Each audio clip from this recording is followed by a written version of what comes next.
Hello बच्चों, कैसे हो आप लोग। आज हम लोग लेक्चर नंबर 2 पे पहुंच गए हैं और रियल नंबर का पार्ट 2 चल रहा है, लेक्चर नंबर 2 चल रहा है। और इसमें हम लोग पढ़ने वाले हैं कि कैसे हम एक इरेशनल नंबर को नंबर लाइन पे रिप्रेजेंट करते हैं। स्टार्ट करें। देखो, पहले तो समझो कि एक अगर रैशनल नंबर होता था, यहां लिखता हूं, रैशनल नंबर को हम कैसे रिप्रेजेंट करते हैं। जैसे हमने बोला कि 5 को रिप्रेजेंट करना है नंबर लाइन पे, क्या बोलते थे, यहाँ पे 0 होगा, यहाँ पे 1, यहाँ पे 2, यहाँ पे 3 and 4 and this one is 5। तो इस तरीके से हम रिप्रेजेंट करते थे। मान लीजिए आपको कभी बोला हुआ है कि 5/4 को रिप्रेजेंट करना है, तो आप कैसे करते थे। ये रैशनल नंबर की कहानी है। तो हम बोल रहे हैं यहाँ पे है 0, यहाँ पे है 1, यहाँ पे है 2, ठीक है। थोड़ा दूर दूर बनाया है, बताता हूँ क्यों।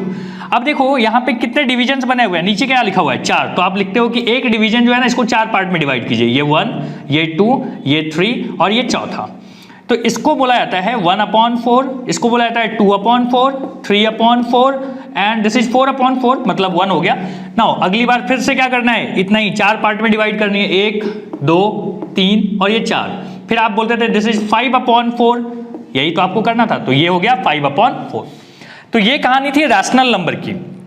लेकिन रुको, आपको अब रिप्रेजेंट करना है इरेशनल नंबर को, रूट वाले नंबर को करना है। जैसे मैं आपको बोलता हूं कि आप हमको बताइए कि यहां पे लिखता हूं कि √2 को बताना है कि नंबर लाइन पे √2 कहां पे आएगा। तो देखो इसका तरीका समझो। सबसे पहले आपको क्या करना है, एक लाइन खींचनी है। आपको यहाँ पे 1 सेंटीमीटर का लाइन खींचना है, मतलब 0 और यहाँ पे 1 हो गया। फिर आपको यहाँ पे इस पॉइंट पे एक परपेंडिकुलर बनाना है। कैसे बनाएंगे आप परपेंडिकुलर? दो तरीका है। एक तो आप यहाँ पे 90 डिग्री बना दिया प्रोटेक्टर की मदद से, 90 डिग्री बन गया, और ये भी 1 सेंटीमीटर का होना चाहिए। समझ रहे हो, ये भी 1 सेंटीमीटर, ये भी 1 सेंटीमीटर। अब ये जो लाइन है ना, ये जो हाइपोटेन्यूस है, इसको पहले यहाँ पे ज्वाइन करना और डिवाइडर से आपको यहाँ पे इसको ऐसे ड्रॉ करना है। ये है ये, ठीक है, समझ रहे हो। ये यहाँ पे निडल रखा, ऐसे करके यहाँ से ऐसे डिवाइड किया, और ये जो अब लाइन बन गया, ये नया लाइन जो बना है, दिस इज √2। समझ में आ रहा है? बेसिकली यही √2 है। इसी को हमने क्या कर दिया, नीचे गिरा दिया। अब कोई बोलता है √3 बना के बताइए। हम बोलेंगे एक काम करते हैं, पहले हम बनाएंगे 1 सेंटीमीटर का लाइन, फिर आपने 1 सेंटीमीटर का परपेंडिकुलर बनाया, इसको ज्वाइन किया, और ये आ गया अपना, ये पॉइंट को हम बोलते हैं √2। लेकिन आपसे तो √3 बोला है, समझ लो, √3 बोला है। तो हम बोलेंगे यहाँ पे भी एक परपेंडिकुलर खींचो, यहाँ पे जहाँ पे ये मीट किया था वहाँ पे एक परपेंडिकुलर खींचो, इसको ज्वाइन करो, और फिर इसको देखो कि यहाँ पे गिरा के, जहाँ पे ये गिरेगा दिस इज √3, ठीक है। अब अगर मान लो कोई बोलता है कि नहीं हमको √10 बना के बताओ, तो क्या 10 बार करेंगे? जवाब है नहीं। क्या करना है आपको, √10 बनाना है तो पहले आप देखो कि √10 से पहले कौन सा रूट है जिसका परफेक्ट स्क्वायर होता है, ठीक है, मतलब परफेक्ट स्क्वायर रूट कौन सा है, 9, √9 की वैल्यू 3। तो आपको क्या करना है ना, पहले 3 सेंटीमीटर का लाइन ले लेना है, मतलब ये हो गया 0, 1, 1, 2 और यहाँ पे आ गया 3 के बाद 3 को ही हम √9 बोलते हैं, 3 को ही √9 बोलते हैं, मतलब अगला जो आएगा वो √10 आएगा। तो यहाँ पे फिर से वही 1 सेंटीमीटर का लाइन यहाँ से ज्वाइन किया, परपेंडिकुलर है ये, और उसके बाद इसको नीचे ऐसे ड्रॉ किया, दिस इज √10। क्लियर है? मान लो अगर कोई बोलता है कि हमको √18 बना के बताइए, तो हम बोलेंगे √18 के पहले कौन आता है बेटा, √18 के पहले जो परफेक्ट स्क्वायर रूट है 16, √16 मतलब 4 होता है। तो आप क्या करोगे, 4, 1, 2, 3, 4, 0, 1, 2, 3 और यहाँ पे 4। फिर आप यहाँ 4 सेंट, यहाँ पे आप एक परपेंडिकुलर बना के, ये क्या आ गया, ये होता है 4 मतलब क्या हो गया, √16। √16 के बाद जो अगला आएगा वो क्या आएगा, √17, और इसके बाद फिर से आप एक परपेंडिकुलर खींच के फिर यहाँ से ड्रॉ करके, परपेंडिकुलर की लंबाई क्या होगी, 1 सेंटीमीटर, और ये है 1 सेंटीमीटर। अगली बार यहाँ पे ड्रॉ करेंगे, ये आ जाएगा √18। तो इसी तरीके से √18, √19 इस तरीके से ड्रॉ होता चलेगा। क्लियर हो गया ये बात कैसे है? तो एक बार ना एक स्टेप मेरे साथ ना करके देख लो, ठीक है। नोटबुक निकालो अभी निकालो, अभी निकालो नोटबुक, अभी निकाल के क्या करो, इसको ड्रॉ करो। तो ये आ गया यहाँ पे, ठीक है। तो ये और ये ड्रॉ करके देख लो, बाकी कहानी तो आपको समझ गया होगा। ओके, ठीक है, यहां तक हो गया। चलो मैं मिटा देता हूं। अब मैं आपको पढ़ाने वाला हूं कि एक होता है, एक क्वेश्चन पूछा जाता है, बोलता है कि prove that √2 is a irrational number. क्या बोलता है, क्वेश्चन लिख देता हूं। क्वेश्चन है कि prove that √2 is a irrational number. चलिए प्रूफ करते हैं इसको, बड़ा ध्यान से इसको समझना, ठीक है। ये ना हर जगह तरीका सेम ही रहेगा, ठीक है। जैसे कोई बोल दिया √5, अगेन सेम तरीके से आपको करना है। समझाता हूं। हम बोलेंगे कि let's assume that root 2 is a rational number. समझ रहे हो, गलती से नहीं लिखा है बेटा, ये हमने अज्यूम किया है, उल्टा बोला था इरेशनल प्रूफ करने के लिए। हमने बोला कि मान लो कि ये रूट 2 क्या है, रैशनल नंबर है। अगर ये रैशनल नंबर है तो क्या मैं इसको root 2 is equal to p upon q लिख सकता हूं? हर रैशनल नंबर को पी अपॉन क्यू लिखा जा सकता है। तो क्या हो जाएगा, हम बोलेंगे कि भाई क्रॉस मल्टीप्लाई करने से ये रूट 2 यहाँ पे और यहाँ पे क्यू आ सकता है कि नहीं? आ सकता है। हम बोलेंगे स्क्वायरिंग बोथ साइड कर दो, तो लिख दो यहाँ पे squaring both sides.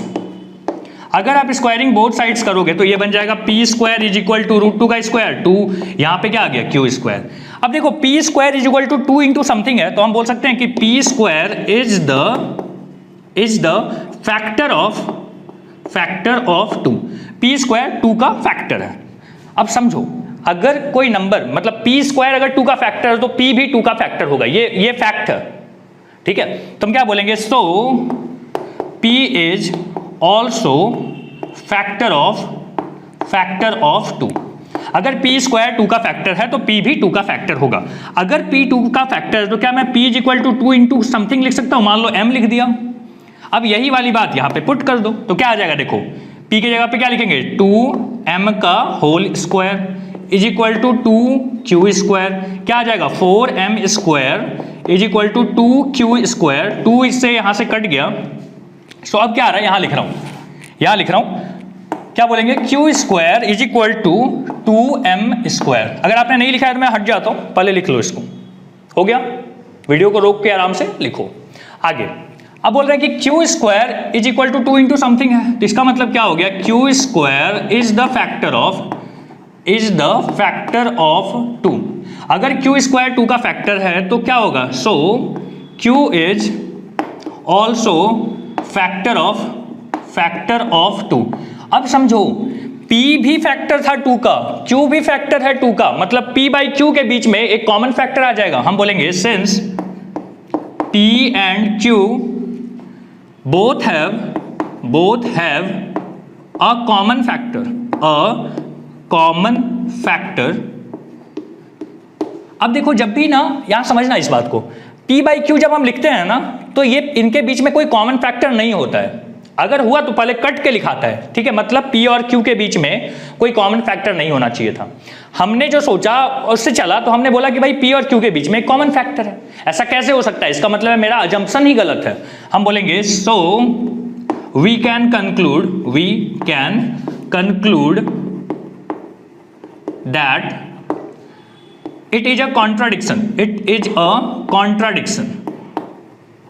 Contradiction and root 2 is not a rational number। ये रैशनल नंबर नहीं है। क्यों रैशनल नंबर नहीं है भाई? अगर ये रैशनल नंबर होता तो p और q के बीच में कोई भी कॉमन फैक्टर नहीं होते, लेकिन हमने देखा कि यहाँ पे p और q के बीच में एक कॉमन फैक्टर है।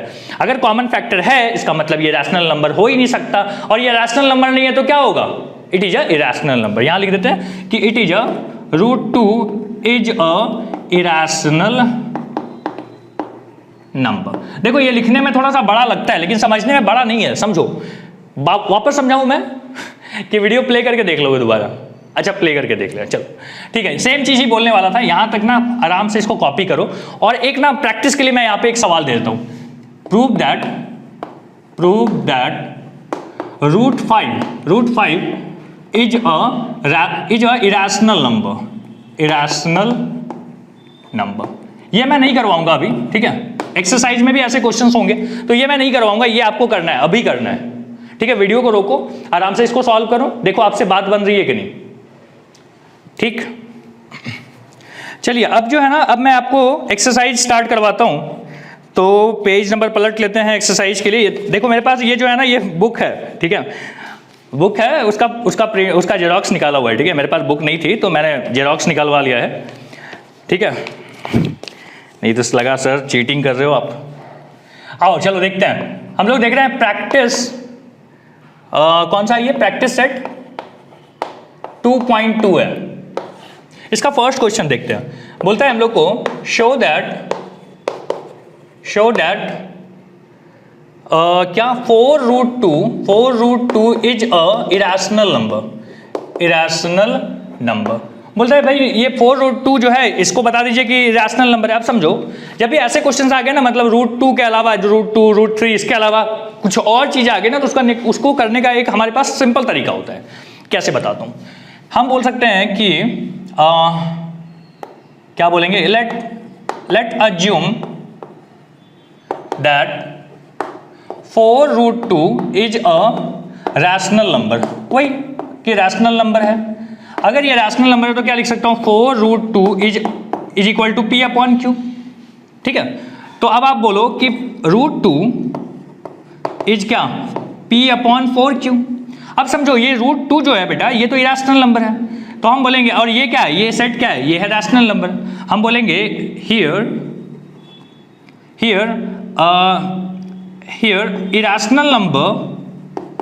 Irrational number is equal to a rational number. समझ रहे हो, ये √2 इरेशनल, ये वाला रैशनल। ऐसा कैसे हो सकता है भाई, इरेशनल नंबर और रैशनल नंबर इक्वल हो ही नहीं सकते। हमने बोला कि यहां पे तो ऐसा हो रहा है, इसका मतलब क्या हुआ, दिस इज अ कॉन्ट्राडिक्शन। मतलब ये जो बात है ये क्या है, कॉन्ट्राडिक्ट कर रहा है। हम सोचे थे कि ऐसा है, उसके हिसाब से चले, हम बोले कि भाई ऐसा तो गड़बड़ हो गया, तो this is a contradiction. So 4√2 is a irrational number. हमने जो सोचा था वो गलत हो गया, इसलिए क्या हम लोग बोल रहे हैं कि 4√2 जो हम सोचे थे वो गलत है, कॉन्ट्राडिक्ट कर रहा है। तो ये 4√2 क्या है, तो बोलते हैं ये एक इरेशनल नंबर है। क्लियर है कहानी? चलो जल्दी से लिखो इसको, एक और लिखवाता हूं, हो गया? चलो यहां पे लिखते हैं, ठीक है, ये वाला मिटा के यहां लिखते हैं। नाउ क्वेश्चन नंबर 2 अपने को बोला हुआ है कि अगला है 3 + √5 इज अ इरेशनल नंबर। इस बात को हमको प्रूव करनी है, इरेशनल नंबर। हम बोलेंगे फिर से कि लेट्स अज्यूम, यहां पे सॉल्व कर रहे हैं अपन, let's assume that 3 + √5 is a rational number. वही उल्टा अज्यूम कर लिया हमने, रैशनल नंबर। अच्छा, अगर ये रैशनल नंबर है तो क्या हम इसको ऐसे लिख सकते हैं, P/Q? बोलो, लिख सकते हैं? हाँ जी, √5 को यहीं पे छोड़ दीजिए, हम बोलेंगे P/Q -3 हो जाएगा। मतलब क्या आ गया, √5 is equal to P - 3Q/Q। ये बेटा एक रैशनल नंबर है, देख लो फ्रैक्शन में लिखा हुआ है तो रैशनल नंबर है। अब फिर से हम बोलेंगे कि here a rational number is equal to a irrational number. यहां पे भी क्या आ गया, एक रैशनल नंबर इरेशनल नंबर के बराबर आ गया, जो कि क्या है, गलत है। बोलेंगे विच इज अ कॉन्ट्राडिक्शन, विच छोड़ो, it is a contradiction, it is a contradiction. ये क्या है, एक कॉन्ट्राडिक्शन है। तो हम बोलेंगे that means 3 + √5 is a irrational number. समझ रहे हो क्या हो रहा है? देखो लिखने का तरीका ही इंपॉर्टेंट है। बोला था इरेशनल नंबर, हमने बोला भाई मान लेते हैं कि इरेशनल नंबर है, रैशनल नंबर के हिसाब से हम चले, हम बोले गलत आ गया, बात गलत हो गई, फैक्ट गलत हो गया। फैक्ट क्या था कि एक रैशनल नंबर ही रैशनल नंबर के बराबर होता है। यहां क्या आ गया, एक रैशनल नंबर इरेशनल के बराबर आ गया। हम बोले इसका मतलब है जो हम मान के बैठे थे वही गलत है। क्या मान के बैठे थे कि रैशनल नंबर है, तो वही चीज हमने बोला कि भाई जो हम मान के बैठे थे वो गलत है, मतलब वो कॉन्ट्राडिक्शन है, और इसलिए 3 + √5 एक इरेशनल नंबर होगा। क्लियर? चलो आओ मतलब कहां? अच्छा चलो मिटा देते हैं फटाफट। क्वेश्चन नंबर 2 हो गया। अब करते हैं क्वेश्चन नंबर 3। ठीक है, क्वेश्चन नंबर 3 हम लोग को बोलता है कि आप हमको बताइए, question number 3, represent the numbers √5 and √10 on a number line, number line पे रिप्रेजेंट करनी है, ठीक है। तो चलो सॉल्व करते हैं। देखो इसका ना मैं एक हाथ से जैसे आप करते हो ना पेपर पे, वो मैं एक वीडियो डाल दूंगा, ठीक है। वैसे मैंने यहाँ पे रफ तरीके से तो मैंने समझा दिया है यूजिंग चॉक एंड बोर्ड, ठीक है, लेकिन वहाँ पे ना मैं डिवाइडर वगैरह यूज करके एक वीडियो, एक छोटा सा वीडियो मैं बना के दे दूंगा आपको, ठीक है। चलो तो हम लोग बात कर रहे हैं कि √5 एंड √10 को नंबर लाइन पे बनाना है। तो हम बोलेंगे कि भाई √5 बनानी है तो आपको क्या करना पड़ेगा, √5 से पहले कौन सा नंबर है जो परफेक्ट स्क्वायर रूट जिसका होता है, 4 का रूट होता है ना, 2 होता है। तो हम बोलेंगे इसका मतलब है आपको नंबर लाइन पे 2 0 1 2 यहाँ पे बना लेना है। फिर आपको यहाँ पे क्या करनी है, 1 सेंटीमीटर का आपको एक परपेंडिकुलर बनाना है। कैसे बनाओगे, प्रोटेक्टर यूज करके। फिर आपने ये बना लिया। अच्छा 2 मतलब क्या होता है, √4, 2 मतलब √4। तो √5 के बाद अगला जो आएगा वो क्या आएगा, √4 के बाद अगला जो आएगा वो क्या आएगा, √5। यही है √5। इसी को आपको फेयर कर लेना है नोटबुक में। ये लाइन जो है ना यहाँ से यहाँ तक, दिस इज √5। क्लियर है ये बात। अच्छा अगला बोलता है आपको कि √10 बना के बताओ। हम बोलेंगे √10 के पहले कौन है जो परफेक्ट स्क्वायर है, बोलो, नहीं बोल के बताओ मुझे कितना, √9। √9 है तो क्या करोगे, 0 1 2 3 मतलब क्या आ गया, √9। 3 के बाद मतलब √9 के बाद √10 ही आने वाला है। तो हम बोलेंगे यहाँ पे 1 सेंटीमीटर का लाइन बना लीजिए, फिर आप यहाँ पे ज्वाइन कर लो और इसी को यहाँ पे ऐसे आर्क बना लो। यहाँ पे जो आर्क बनेगा इसी को बोलते हैं √10। √11 बोला होता है, यहाँ पे फिर से एक बनाते हैं ऐसे, और अगली बार क्या होता है, ये ऐसे ज्वाइन करके ये यहाँ पे ऐसे बनता, ठीक है। तो √10 पूछा था तो हो गया सॉल्व। आसान है, इधर आ जाता हूँ ना, आसान है, हाँ जी सुनाई पड़ गया मुझे, आसान है। अगला यहाँ पे करते हैं सॉल्व। अगला लगता है आसान क्वेश्चन है, लास्ट यहाँ लिखता हूँ, ठीक है। क्वेश्चन नंबर 4 हम लोग को बोला हुआ है कि right any 3 rational number between the 2 given numbers, ठीक है। बोलता है 0.3 से लेके कहाँ तक है बेटा, 0.5 तक, ठीक है। ये माइनस है, यहाँ पे 2 लिखा हुआ है, यहाँ पे माइनस है। तो कहाँ से स्टार्ट करेंगे, देखो पहले मैं स्टार्ट करता हूँ। पहले कौन आता है नंबर लाइन पे, इधर आता होगा 0.5, फिर इधर कौन आता होगा 0.3, ऐसे कुछ ले रहा हूँ, ठीक है। नंबर लाइन नहीं बनाना है, ऐसे ही बस बता रहा हूँ कि देखो क्या इन दोनों के बीच में बतानी है बेटा, 3 नंबर बताना है। 3 कैसे नंबर बतानी है, कोई भी नंबर है ना, रैशनल नंबर बोलता है। चलो ठीक है, हम बोलेंगे 0.01 ले लूँ। देखो ना इसके बाद क्या आ रहा होगा, इसके बाद छोटा होते होते एक बीच में 0 आएगा, फिर बढ़ते बढ़ते ऐसा जाएगा। तो मैं एक ले रहा हूँ 0.01, ले सकते हो कोई भी ले लो, आपकी मर्जी। मैं बोल रहा हूँ 0.02 0.03, सही है कि नहीं पसंद तो ऐसे ऐसे लिख लेना, ऐसे ऐसे, ठीक है। मतलब -50 से लेके 30 तक जाना है। तो मैं बोल रहा हूँ कि 1 2 3 ऐसे भी हो सकता है, ठीक है। तो फर्स्ट ओवर। नाउ सेकंड क्या बोलता है बेटा कि -2.3 से लेके -2.33 तक। अच्छा एक काम कर, पहले डेसिमल के बाद के जो डिजिट है ना उसको सेम कर ले। अब सोचो कि एक माइनस में इतना है, एक इधर है, तो 230 और 233 के बीच में आप बताओ। तो हम बोलेंगे 2.31, एक कौन सा आ गया -2.32, और कौन सा ले लूँ, एक काम करें यहाँ पे एक और 0 लगा दे, ठीक है। अब बहुत आ गया, 300 और 330 के बीच में लेना है। तो हम बोल रहे हैं भैया 300 के बाद 301 ले लो, 302 ले लो, फिर बहुत नंबर है जो मन करे, 305 ले लेते हैं इस बार, अपनी मर्जी, ठीक है। 320 भी ले सकते थे, चलेगा, ले ले यहाँ पे, ठीक है। हालांकि 3 ही बोला है, जितनी मर्जी उतनी, मतलब इसमें आंसर मैच नहीं करवाना कि ठीक है कि सर बुक में मैच नहीं कर रहा है। अरे ये आपके मन का उपज है भाई, हम 4 0 ले लेंगे और बड़ा नंबर आ जाएगा, फिर आप दुनिया भर के नंबर लिख दो। तीसरा सी बोलता है 5.2 है और है यहाँ पे एंड 5.3। तो एक काम कर, डेसिमल के बाद एक जीरो लगा दे, ठीक है, अच्छा लगेगा। डेसिमल के बाद नंबर ऑफ डिजिट सेम कर ले। 520 530 बताओ क्या करें, 5.21 लिख दूं, 5.22 लिख दूं, 5.23, चलते जाएगा। इस तरीके से लिख देना। एक और है बचा हुआ, वो भी लिख ही देता हूं, यहां लिखते हैं, ठीक है।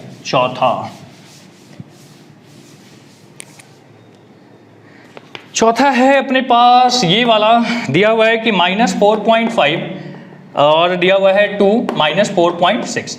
अब देख लो यहाँ पे 0 लगा दो, ठीक है। अब बताओ 450 और 460 में बहुत सारे नंबर आ जाएंगे। 4.51 -4.52 -4.55 ठीक है, जितने नंबर मिल रहे हैं लिख दो, और ज़्यादा नंबर चाहिए था दो, एक जीरो और लगा दो, खूब सारे नंबर आ जाएंगे, 100 नंबर आ जाएगा।